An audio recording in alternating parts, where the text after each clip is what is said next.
बिस्मिल्लाहिर्रहमानिर्रहीम। अस्सलाम वालेकुम।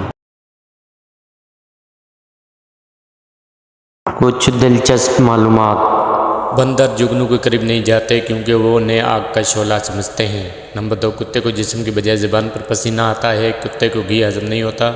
नंबर 3, हाथी और घोड़ा खड़े खड़े सो जाते हैं। नंबर 4, मछली की आंखें इसलिए खुली रहती हैं क्योंकि इसके पपुटे नहीं होते। नंबर 5, केकड़े के दांत पेट में होते हैं। नंबर 6, कछुए में फेफड़े नहीं होते, ये जिल्द के ज़रिए सांस लेता है। नंबर 7, चूंटी अपने वज़न से 40 गुना ज़्यादा वज़न उठा सकती है। नंबर 8, बिच्छू 6 दिन तक अपना सांस रोक सकता है। बिच्छू पानी की तह में सांस नहीं ले सकता, लिहाजा वो अपना सांस रोक लेता है। नंबर 9, आप जितनी मर्जी कोशिश कर ले ये याद नहीं कर सकते आपका ख्वाब कहाँ से शुरू हुआ था। नंबर 10, कोई भी जज्बाती धचका 15 या 20 मिनट से ज़्यादा नहीं होता, इसके बाद का वक्त उसके बारे में ज़्यादा सोचने की वजह से होता है। नंबर 11, 90% लोग उस वक्त घबरा जाते हैं जब उन्हें मोबाइल पर कोई मैसेज आता है। नंबर 12, एक बैरल में तकरीबन 159 लीटर पेट्रोल होता है।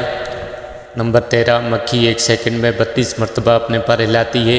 नंबर 14, दुनिया के 26 मुल्कों को समंदर नहीं लगता। नंबर 15, तेल का सबसे पहला कुआं पेंसिल्वेनिया, अमेरिका में 1859 में खोदा गया था।